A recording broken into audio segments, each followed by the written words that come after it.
आइए आज हम आपको एक बहुत ही सुंदर और प्रेरणादायक कहानी सुनाते हैं। एक समय की बात है, एक शहर में एक बहुत ही बुद्धिमान और शांत स्वभाव के महात्मा रहते थे। उनके पास दूर दूर से लोग अपनी समस्याएं लेकर आते थे। एक दिन एक युवक उनके पास आया, बोला, गुरुजी, मैं यह जानना चाहता हूँ कि जीवन का असली मूल्य क्या है। मुझे अक्सर लगता है कि मेरी कोई अहमियत ही नहीं। महात्मा जी मुस्कुराए और उन्होंने युवक को एक चमकदार पत्थर दिया और कहा, मैं तुम्हारे सवाल का जवाब दूंगा, लेकिन पहले तुम्हें इस पत्थर की कीमत पता करके आनी होगी।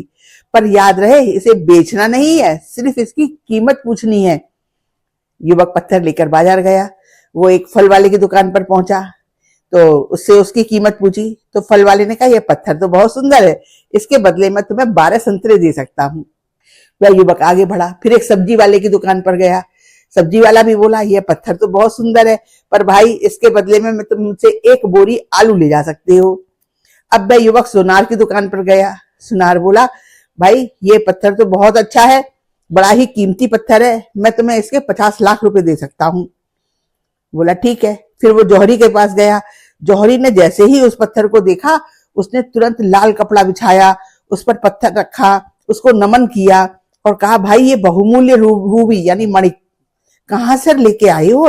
ये तो पूरी दुनिया की दौलत भी लगा दी जाए तब भी इसे नहीं खरीदा जा सकता। युवक हैरान परेशान सा महात्मा के पास गया और सारी बात बता दी। महात्मा ने शांति से कहा, बेटा, तुम्हारे सवाल का जवाब भी यही है, तुम भी एक कीमती पत्थर हो। फल वाले की नजर में इसकी कीमत 12 संतरे थी, जबकि सब्जी वाले की एक बोरी आलू।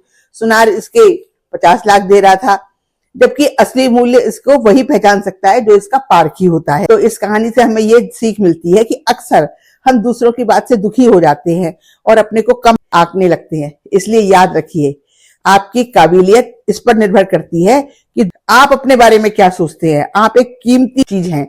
दूसरे आपके बारे में क्या सोचते हैं, इसके बारे में सोचना व्यर्थ है।